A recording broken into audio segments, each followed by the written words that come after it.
Mndot. You heard me on the web show The Cavalcade of the Mind. Now find out the rest of the story.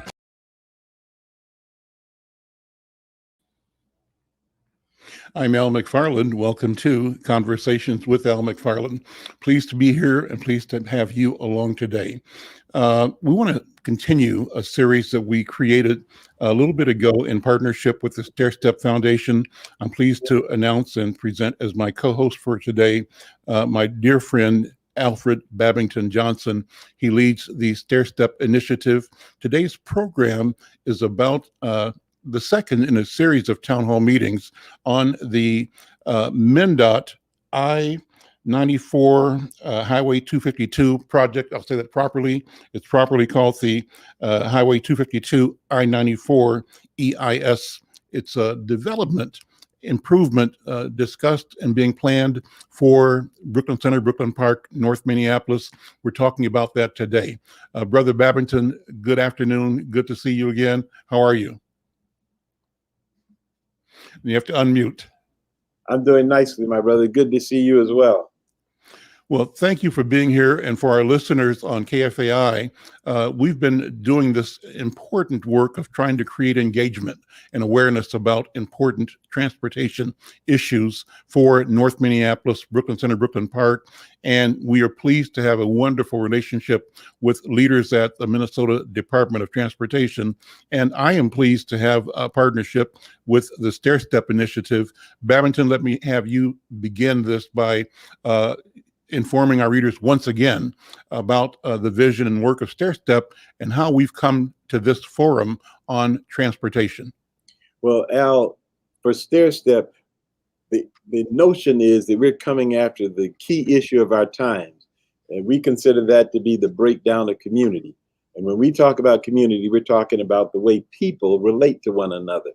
We actually define community as the way people behave when they believe they belong together. I think that makes a difference in how we interact. And without that, we're kind of living in a time in when the inertia, that is to say, the energy of our times, is leading us into siloed positions, us against them sort of operations in our thinking and in our doing. And so Stair Step is really focused on trying to rebuild the spirit of community, particularly among African American people, although the issue is a universal one. And it kind of really flows, Al, into this conversation we've had and are having with the community and with Mndot. And the idea is, you know, there was a Maya Angelou quote, Al, one time. It said that I did then what I knew how to do. Now that I know better, I do better. Well, the point of that is clarity, information, education helps us to operate in our own interests in ways that we can't if we don't know, if we don't have the information. And so this project, which really stirs me on several levels, is an opportunity to try to help the conversation become more substantive, more meaningful between an institution that is serving the community, in this case, Mndot, and the community itself. I think many times African Americans and African people in America think that decisions are made that don't have our input. And sometimes that's because those who are doing things are really in a let sleeping dogs lie kind of posture. You know, it's easier to do things without a lot of input. That's one possibility.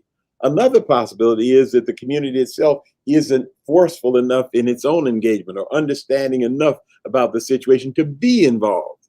I think we have a unique opportunity here in which we have, as you said, a very special kind of relationship that's developing with some of the folk at Mndot.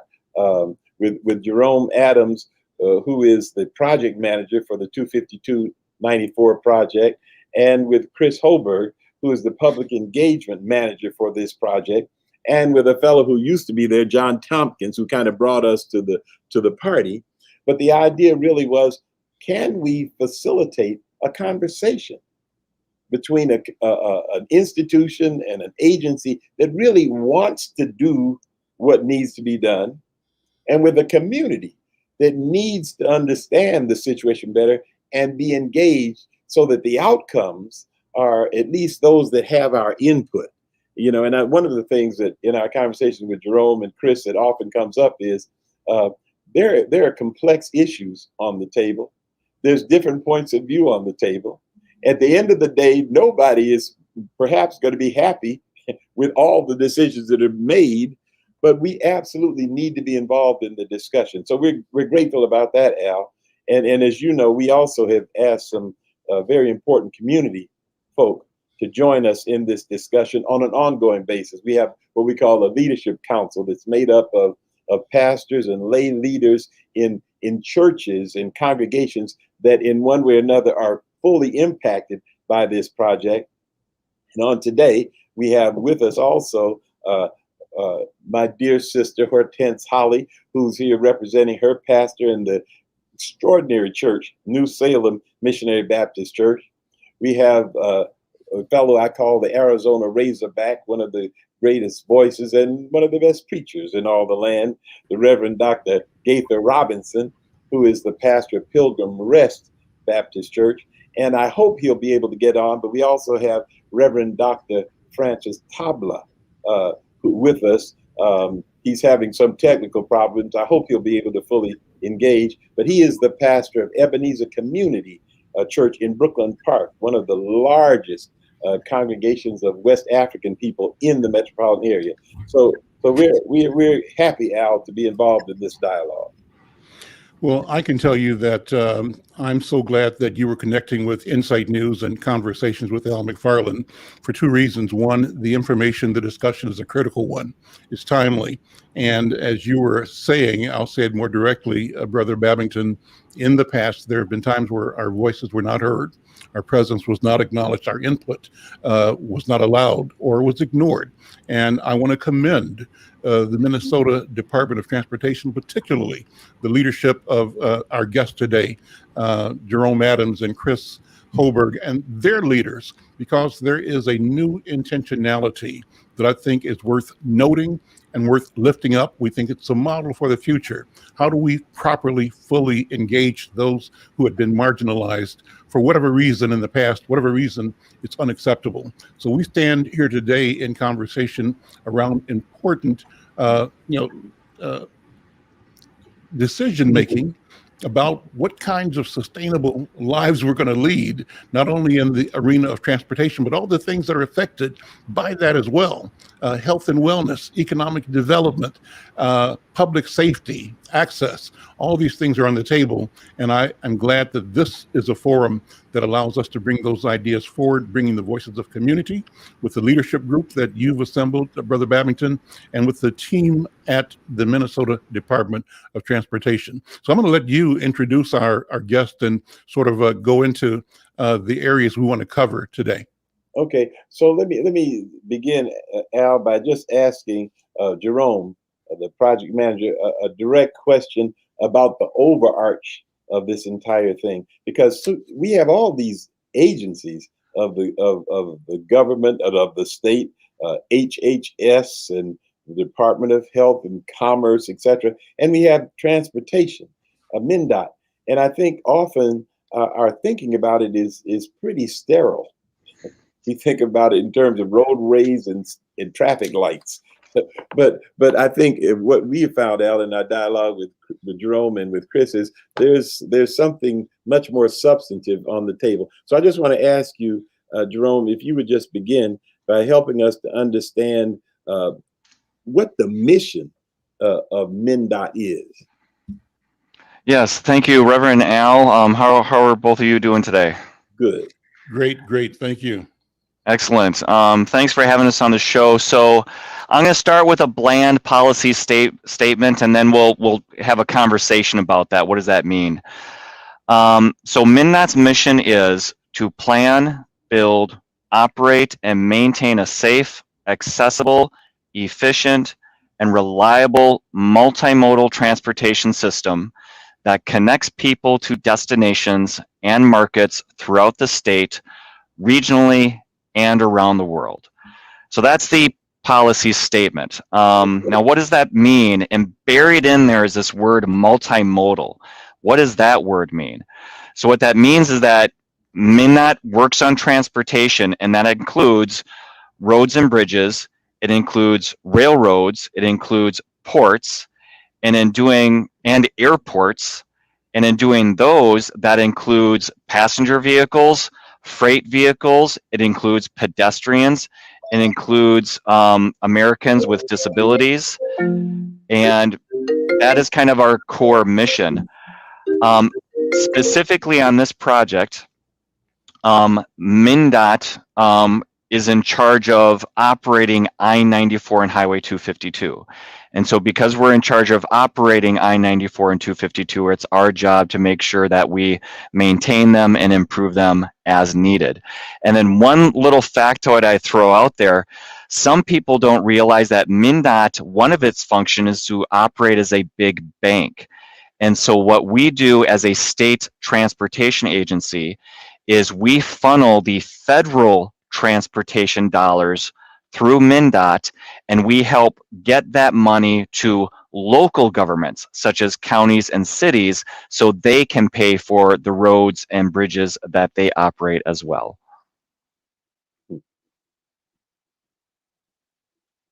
Dr. Robinson, you have a thought? You have to unmute yourself. I was just wondering,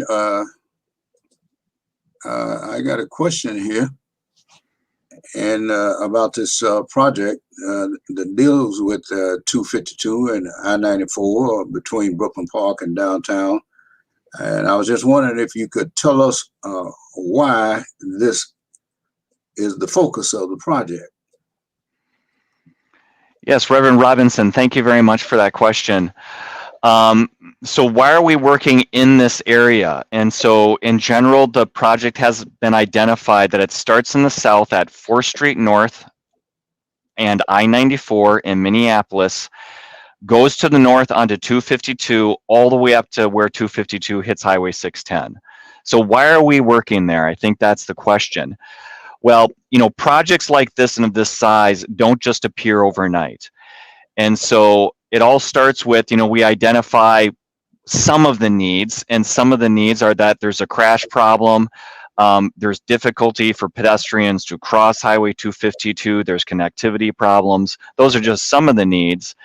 And studies like that even started in 2014. And so Brooklyn Center as a city really led starting looking at doing something to Highway 252. And Brooklyn Center did a study from 2014 to 2016 to look at what they could do on Highway 252 in Brooklyn Center, and they came up with several alternatives there. And they tried to lobby for some money to do some work. But it doesn't end there. So then we have project partners. We try to work with the surrounding cities, Minneapolis and Brooklyn Park, and Hennepin County started to take a lead role. So Hennepin County then initiated an environmental assessment to say, let's look at all of 252, not just Brooklyn Center, but also Brooklyn Park. And so from 2016 through 2018, 2019, Hennepin County really led an effort to look at what can we do to make 252 a better highway and better for the cities. Well, as we do that work, we realize that as we make improvements to Highway 252, it affects I-94 just to the south. So the next question becomes, well, how far south on 94 should we go? And in our analysis, we determined that a lot of the traffic does exit there at 4th Street North, and we could stop the project there, and we really didn't need to go further to the south on to 394, the Lowry Tunnel. Does that make sense, Reverend Robinson? Yes, that makes sense to me. I was just a little bit concerned about all of the, once this project starts, all of that traffic that's going to be over on Lindale in that area. And that's going to affect us because our folks will be trying to get to church, and with all that, with a detour like that, it's going to get kind of difficult because there's a train in the way. And yes. I'm wondering, has that been considered? Yes, and Reverend Robinson, we're definitely going to look at traffic management during construction. Now, the timeline on this project is it's 2021 now, and our goal is to select a preferred alternative by 2024, and then construction we're hoping would start in 2027. Now, preliminary analysis indicates that we should be able to keep traffic running on I-94 during construction, okay? So that should minimize people having to detour onto Lindale, okay?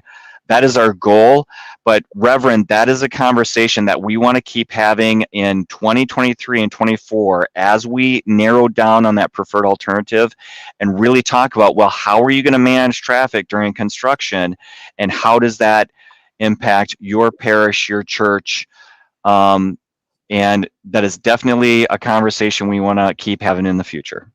You know, I really thanks Reverend Robinson for bringing out that kind of important nuance in this whole discussion.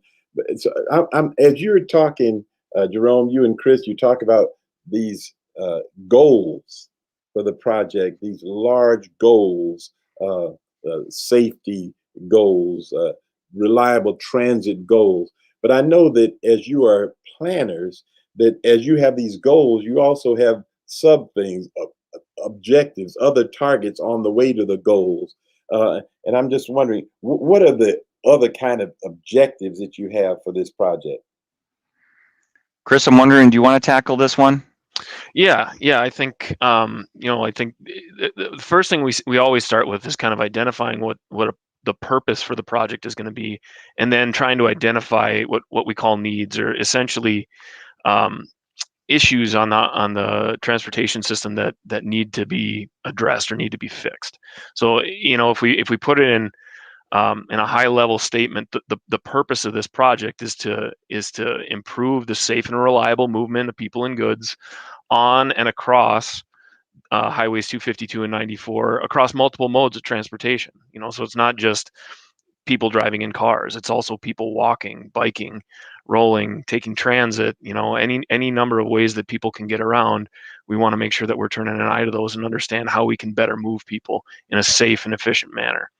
Now that kind of leads us into, well, what are the problems that we're trying to solve, right? What are the needs that exist out there? And based on some of the analysis we've done, we've really identified three primary needs for this project. Vehicle safety being one of them. People driving in cars, we know we've got some crash issues on both of these highways. We also know that mobility, or the ability to move people through the corridor, we do see congestion regularly occurring on these highways. So that's also an issue that we want to address. And then bikeability, walkability. This is one that can't be undersold, and this is a place where I would put pedestrian safety or bicycle safety as well in here. Some of the crashes that we see up on 252, for example, involve pedestrians and bicycles, and they're particularly vulnerable users of the transportation system. So these are kind of the needs that we've identified and kind of taken out for some dialogue with the public to hear back the folks' thoughts on whether we're looking in the right place, or if there's other things that we should be adding into the mix here. But those are the two primary categories where we start, and then from there, now we get into kind of some project objectives or high level things that help inform our decision making, are guided as well. One of the things that we identified is we want to achieve equitable social, environmental, and economic outcomes as a part of this project. So that's kind of a goal that isn't necessarily rooted in a transportation issue, but we understand that there's a connection between our project or the investments that we'll make and the social environment, the natural environment, and the economic environment. So those are things that we want to key into when we're making decisions. Obviously, reducing injuries and fatalities on these roadways is a key consideration, just knowing the accident history that we have. And then additionally, are there things that we can do with our transportation investment that help promote public health, improving walkability and bikeability on and across the highway, is one thing that we look at there.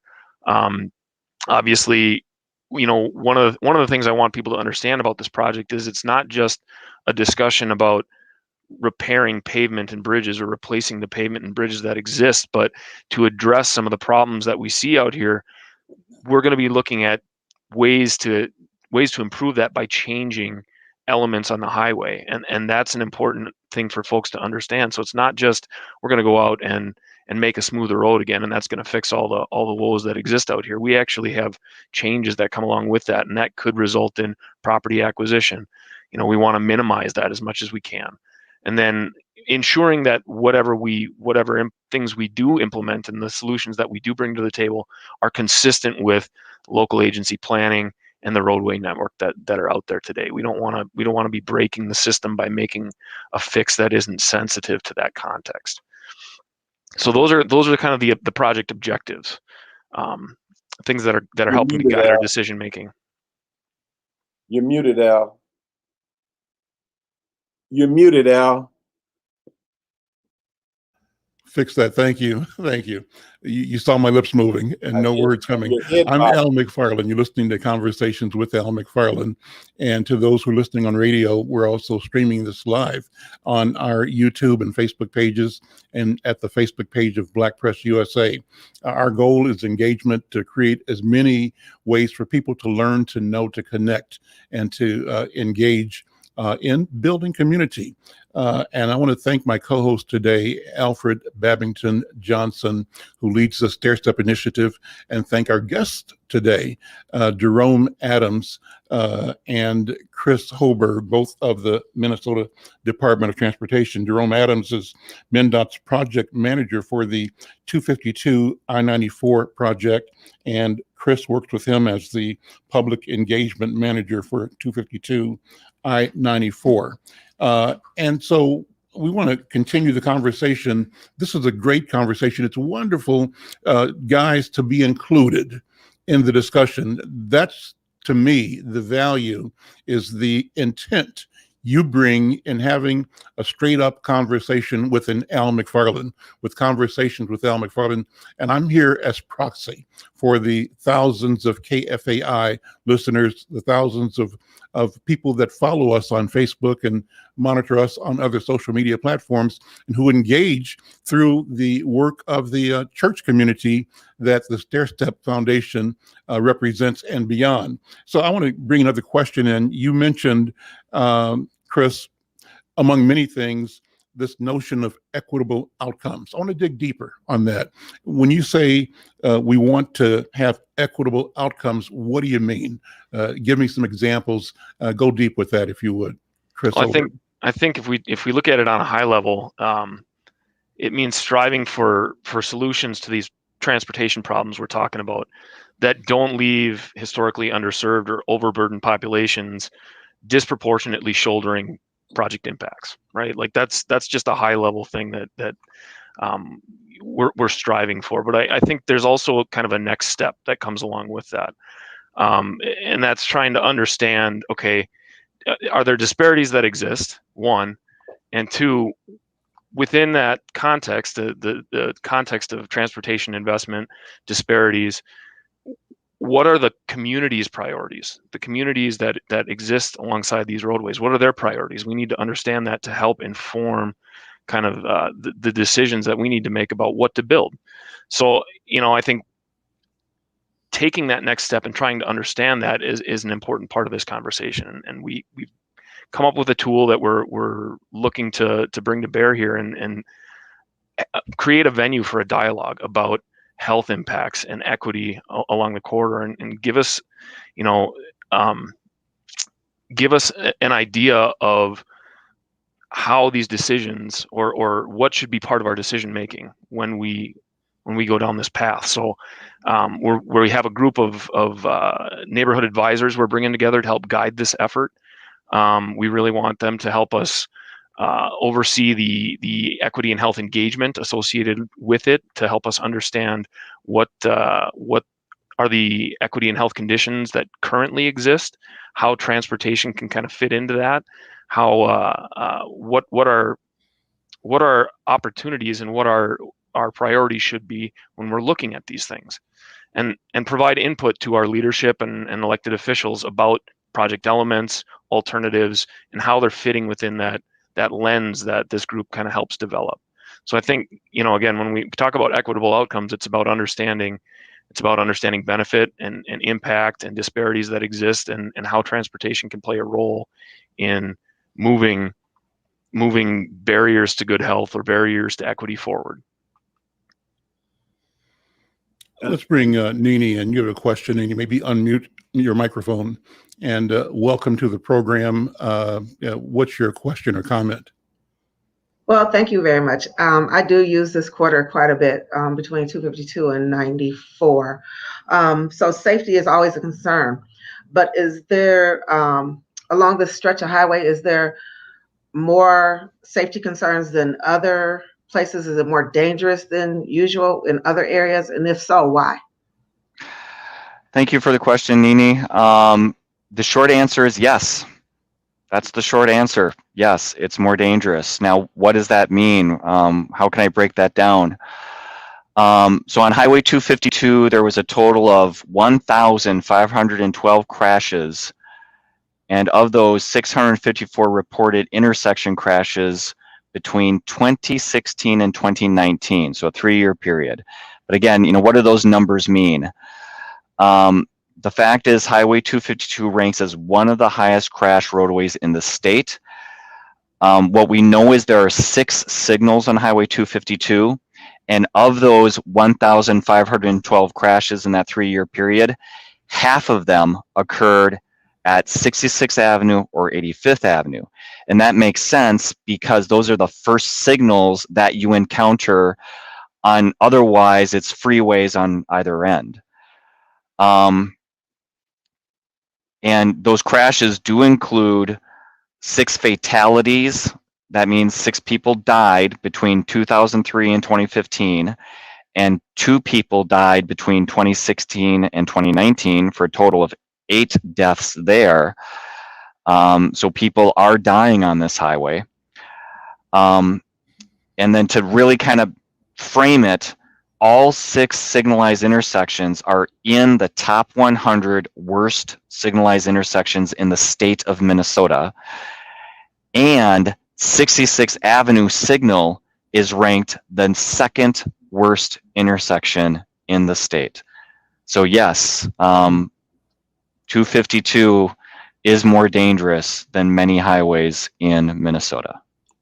So to follow up on Nini's second question, could you just say more about the why part of that, Jerome? The why there are crashes? Why it's more dangerous? Right. That's a big question. And I think part of the answer in there is population growth. And maybe if we use the analogy of a child, when you have a baby, you start them in the crib, and a crib works just fine. But that baby grows up and they're bigger than the crib, so we need to move them into a twin bed. And then they grow up and the twin bed is too small, and now you need to get them a bigger bed and a bigger bedroom and stuff like that. It's growth, okay? The highway is kind of the same. Traffic signals are actually very, very safe, but they're safe for a certain amount of traffic. And as that traffic grows, the signals can start to become unsafe, and we've reached that point on Highway 252. And so we now have to look at what can we do with those at-grade intersections and signals with the growth that we've seen in the area. And the growth is both in Minneapolis, Brooklyn Center, and Brooklyn Park. And of course, it is also growth that is happening in the outer suburbs like Blaine or city of Anoka and whatnot. But there's definitely growth in all of those cities, including Minneapolis, Brooklyn Center, and Brooklyn Park. Wow, that's very, very helpful in a sense, just to think about. I mean, and thank you for that analogy about the crib to the twin bed to the twin. Do you ever get to a king size bed? I'm there now. But I mean, that's very helpful, Jerome, to think about the issue of growth itself. The highway was built at a time when there was less population, and as it grows, it has to mature already. Thank you for that. That's very helpful. Let me ask you about this, because I know this is something that you and Chris have also infused into some of our discussions. It's the issue of impact on health issues. And I think by and large, we think about transportation and highways very, very simplistically. So when you start talking about things like Al asked about equitable outcomes or health impacts or what have you, you have to maybe help us in the same way you just did about the growth impact. How does the highway impact health issues? Yeah, I think the first thing that comes to mind when we talk about health, Reverend Babington, is it's a really broad topic, right? In the context of a highway project, it can mean a lot of things, even within that kind of specified context. So it can mean something like a person's physical safety, right? When you're driving in a car or riding your bike or even walking on the sidewalk. It can mean improving access to recreational resources like a park or the Mississippi River in this context, providing high quality facilities that promote active transportation, people moving and walking and getting from place to place. That can be a boon to better health. It also, we know that most cars are producing exhaust right now when they're driving up and down the road, and that can affect air quality, and cars create noise, and those are things that we need to be considering when we're thinking about potential changes to the highway. So, air quality, that's a direct tie to respiratory health and asthma and things like that. So all of these are things that we have in our minds when we're thinking about making an improvement. And it's important to understand as well that just because we can make an improvement to one thing doesn't mean that's also improving something else. And sometimes they might work in opposition to each other within the context of health. So,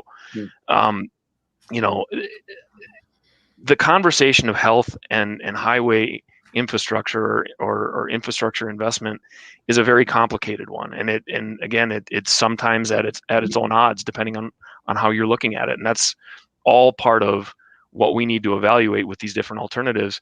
And part of why we're hoping that this equity and health assessment is going to help better round out our understanding of what's important to these communities alongside the highway. What can we focus in on?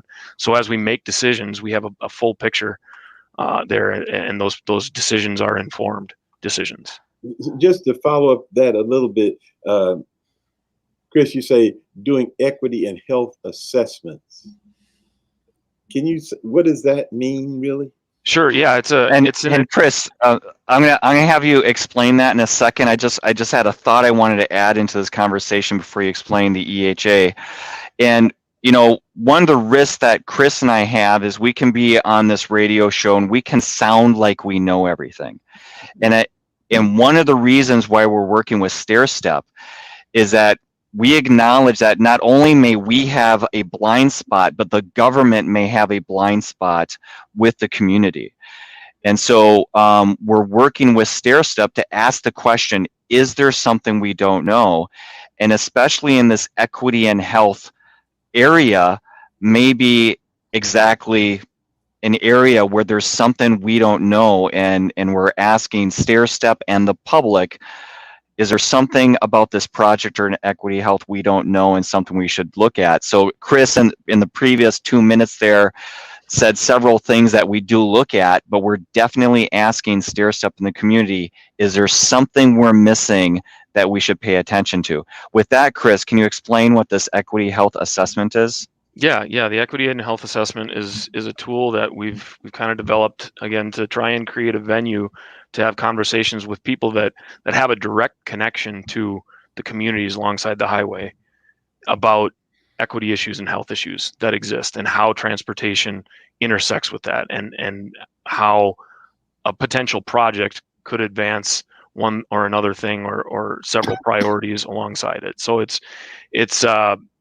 there's a couple of tools that we base the development of this on. One is an equity lens, which is really a kind of a list of questions that are intended to center the mind on equity-centric consequences of a project or a policy, kind of understanding the disparities that exist, understanding how your project or policy could could contribute to or help fight against the disparities that exist, and then a health impact assessment, which is another tool which forms that kind of discussion around health and provides some structure and methodology to the effort. So that's where we kind of get this equity and health neighborhood advisors group to help steer us and guide our engagement efforts and inform the EHA and how it progresses.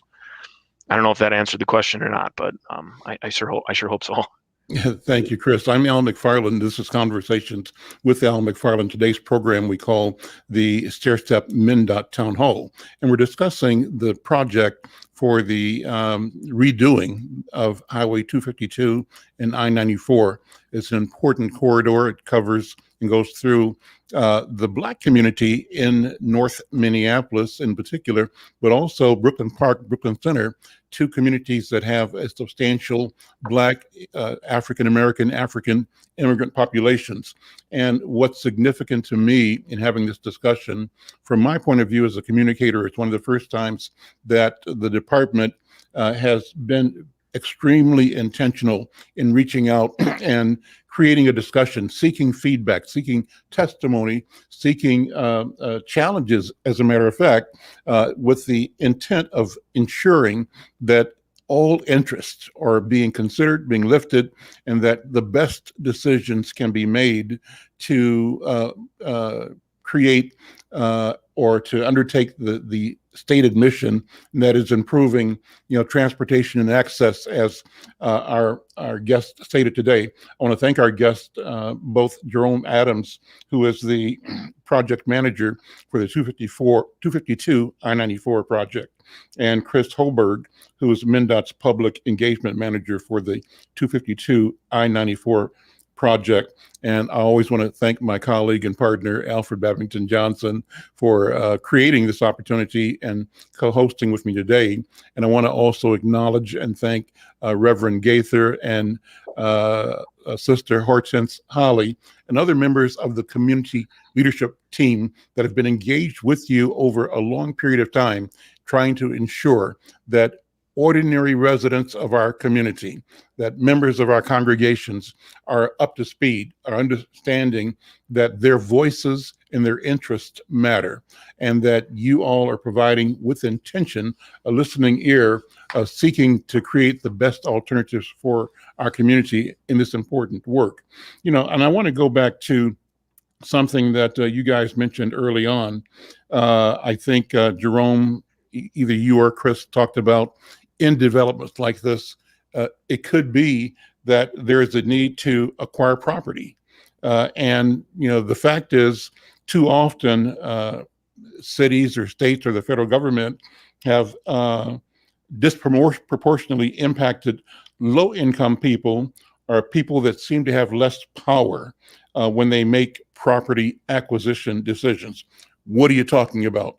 I mean, I'm looking at Rondo, for example. I'm looking at North Minneapolis, where I-94 came in. These were Black neighborhoods that were decimated, people who were displaced, and typically without warning or notice, and simply generally without their being able to voice an objection or to participate in the decisions that altered their community and their lives forever.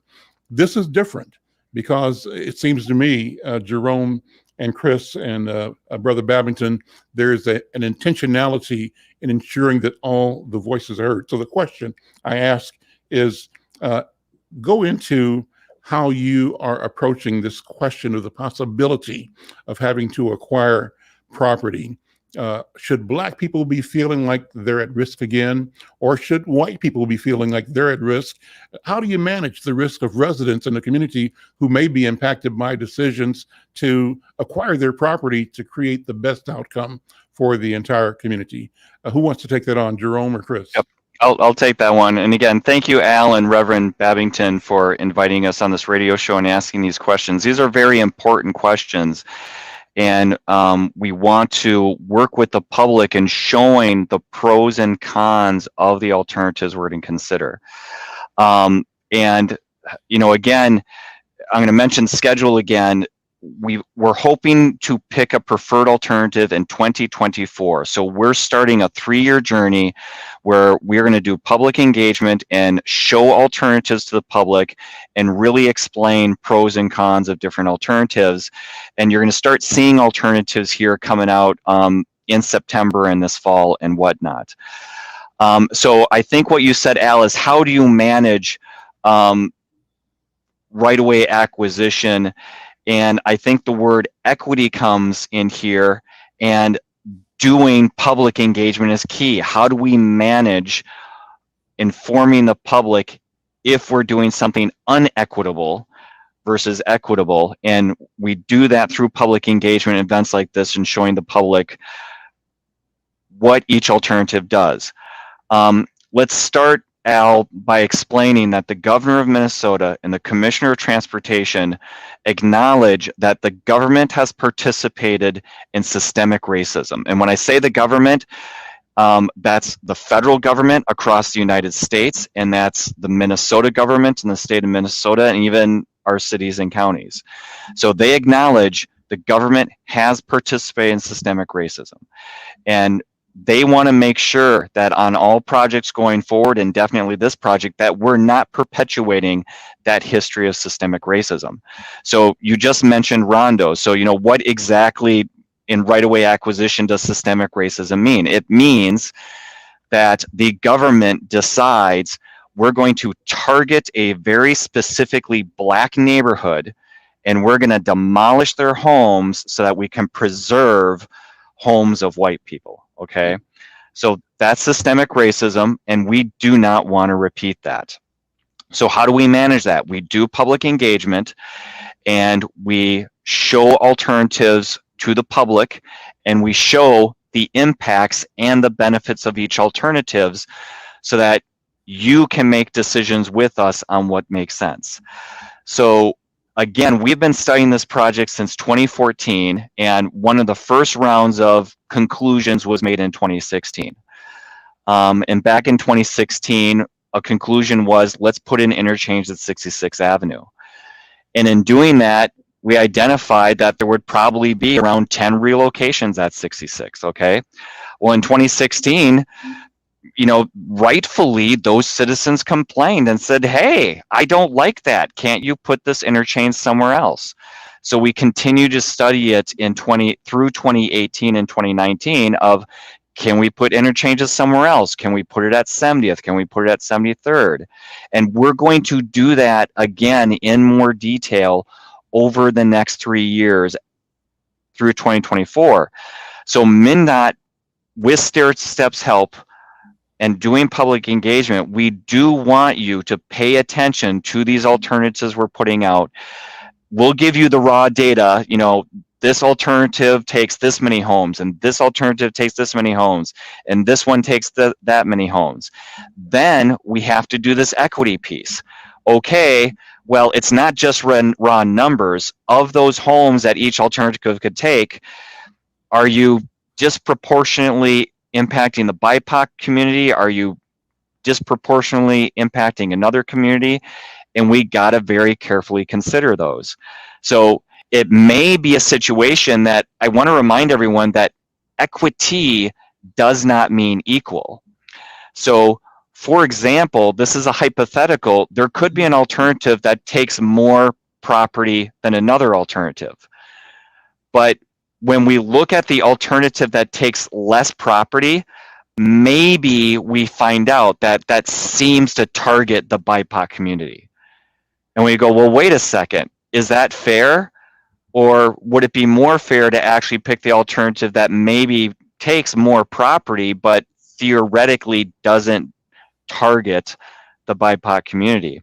So again, these are all hypotheticals. Over the next 3 years, we hope you walk with us as we show you alternatives and show you these impacts, and we can see the difference between just raw number of property takings and versus who's being impacted.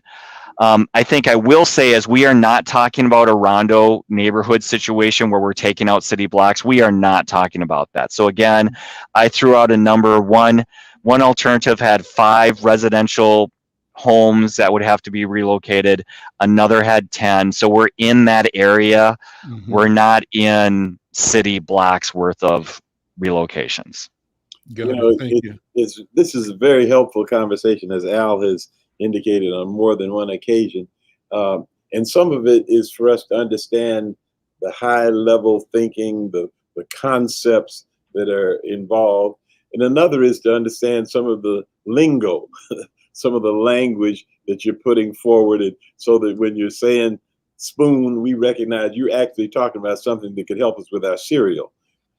So I'm wondering though, you said alternative. That's been something that's mentioned several times. You also said, I think, elements. And so can you help us with some of the lingo of that, and definitionally and impact as best you feel it? Yeah, thank you, Reverend. And this is one of the tougher questions because we got lingo for miles, right? And I could just throw jargon at you. And so we're trying to figure out how do we explain this so it isn't laden with all this jargon and stuff. So the bottom line is we want to pick one project that we can build. That's the goal, okay? So we're going to consider alternatives. And what does that mean? And those alternatives are made of elements. What does that mean? So let's start with elements. And, you know, analogies do get a little bit clumsy, but we could sit here and say the elements are ingredients and the alternative is the actual recipe, okay? But we don't know if we're making a Mexican dish or a cake or we're making a steak. So, you know, we have to figure that out. If you're making a steak, could you give me a call? I will give you a call. I like steak too. So Yeah, we should definitely go ahead, Chris. I would, you know, I look at it like if you think about a different intersection design at one location, that would be like an element, okay? Or a pedestrian bridge at another location, that would be a different element. A specific type of transit service up and down the corridor would be another element. And what you do is you come up with all the different elements that you can think of and combine them in different ways to come up with a particular alternative. And then you can weigh that alternative against, well, what does that mean for the needs that we have on the project and our project purpose? How is that alternative advancing resolution to these transportation problems that happen? And what are the benefits and what are the impacts? And then you can stack up all these different alternatives that you've put together from 50 different pieces and put them next to each other and understand, you know, what are the benefits of each and what are the impacts of each. And from that, then you can kind of start to see there's going to be some that rise up and some that fall away. And of the ones that rise up, now you start to get a little bit more granular in your understanding, and you look at things on a deeper level and start to see, well, this one has this performance and this one has that performance, and eventually you whittle yourself down to that preferred alternative, the right thing to build based on all the different criteria that you're looking at this through, and what your objectives are, and how you're correcting the deficiencies that exist. Yep, very good. That was well said, Chris. Let's do some specific examples, because I think one of the comments is, quit beating around the bush. What are you going to do already? So let's talk about some elements. So some elements could be, should we leave at-grade intersections on 252? What does at-grade mean? It means the traffic signals right now have two streets crossing at the same level, okay? So should we continue to have intersections like the signals on 252? That's one element. Another element would be, can we get rid of the signal and build bridges over 252 or 252 over the local roads and create a freeway? So that would be another element. Don't forget, Jerome, we can change the configuration of those intersections as well as alternatives for consideration as well. So just because you have those two roads coming together, right now they're configured in a certain way, you can change those configurations and get some different characteristics as well. So that's something that needs to be considered. Well said, Chris. So then, even with all those different elements, another set of elements is how many lanes should we have on 252? Should it be 4 lanes total? Should it be 6 lanes total? That's another set of elements, okay? So there we just threw out some ingredients, some elements. Now we go cut to the chase. What's the actual alternative?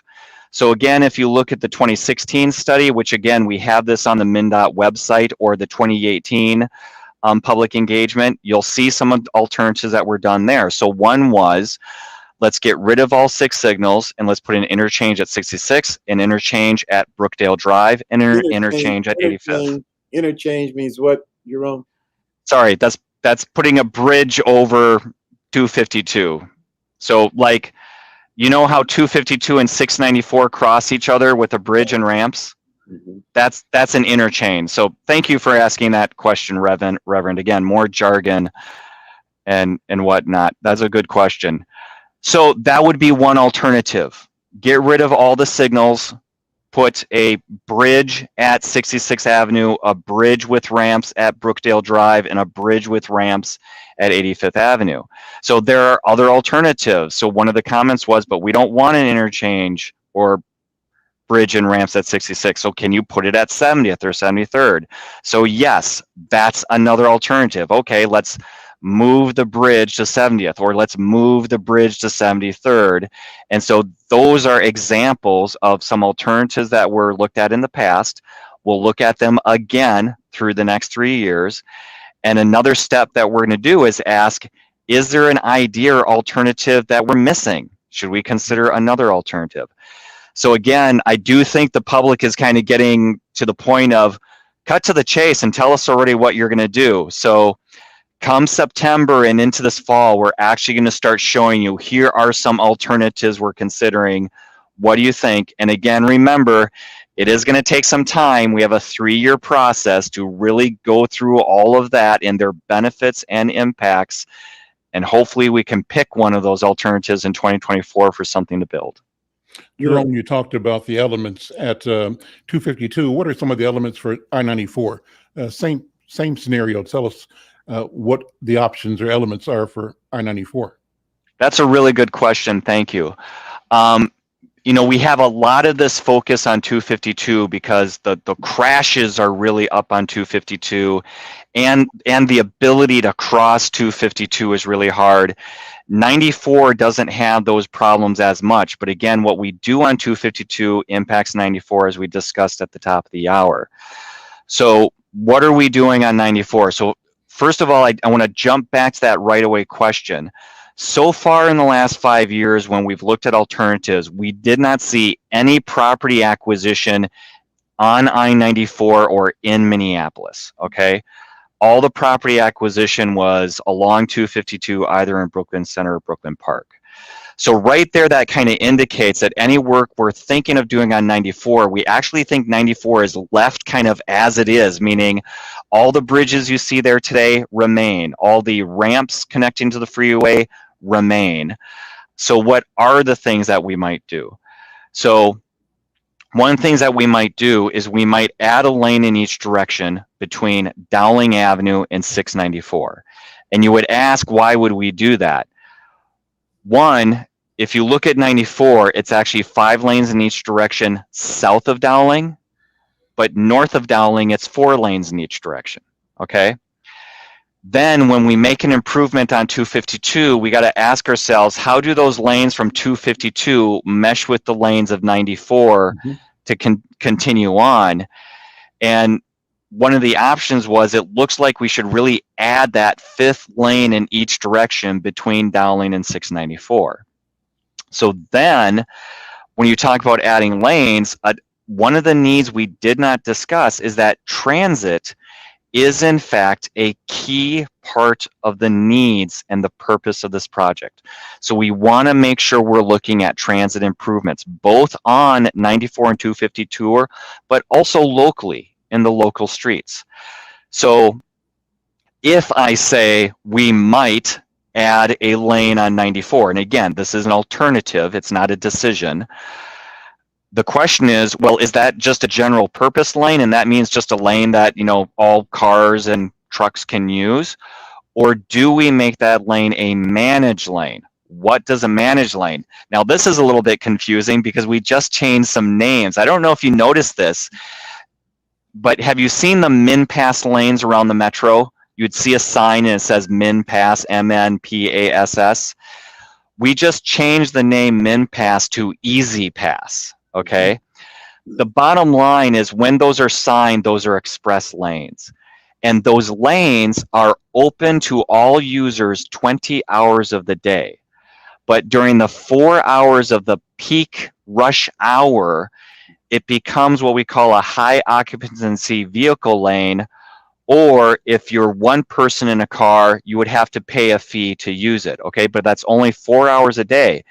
If you're in a high occupancy vehicle, what does that mean? That means you're on a bus, or you're in a carpool, or you're just in a car with more than one person. So it can be your own car you own, and you just have a second person in the lane.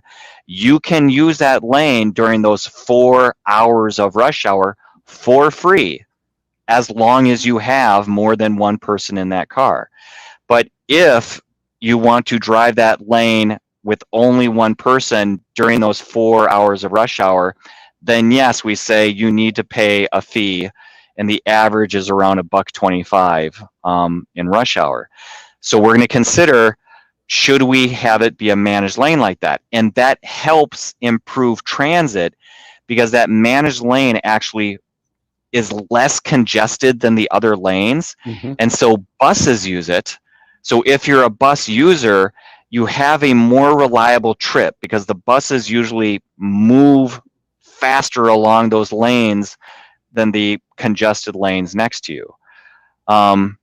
So your question was, what are we doing along 94? My answer is, it's more or less going to look exactly the same. The bridges are pretty much going to be left alone. The freeway ramps are going to be pretty much left alone. And we have to ask this question, are we putting a managed lane on it, or are we putting something to a lane for buses to use so that they can easily get into downtown Minneapolis?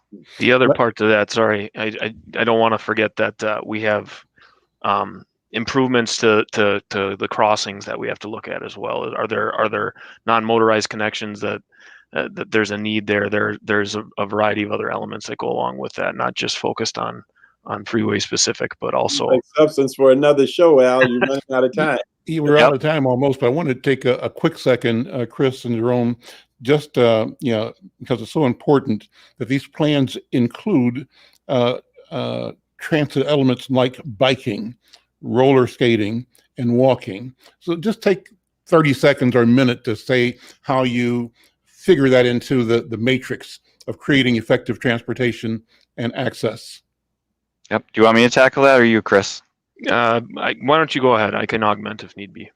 Right. So this is incredibly important, Al. Thanks for asking this question. We need to make sure that pedestrians, people on foot, bicycles, or the handicapped, maybe in wheelchairs, can both cross I-94 and 252 safely.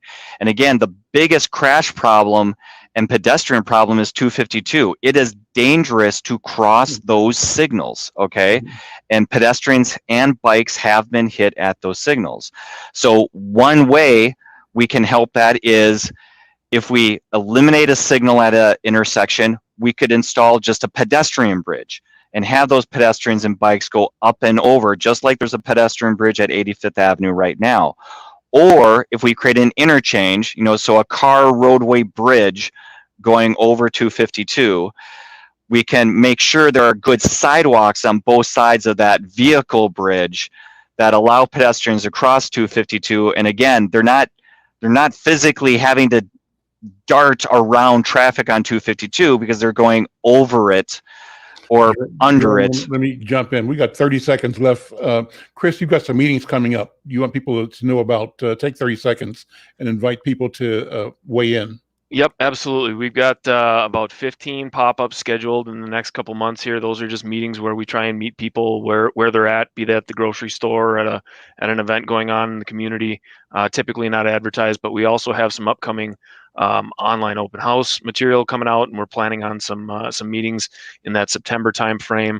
I would also say that we have a policy advisory committee meeting coming up on August 20th. People are invited to go ahead and listen in on that. You can find all Looks that like we're information over, Chris. on our Yep, website. Yeah, so just Google Mndot 252 and you'll find the website. We're out of time. Brother Babington, thank you so much for your leadership. And thank you, Pastor Gaither and Sister Holly. Thank you to our guests from Mndot. I'm Al McFarlane. We'll see you next time. God bless you.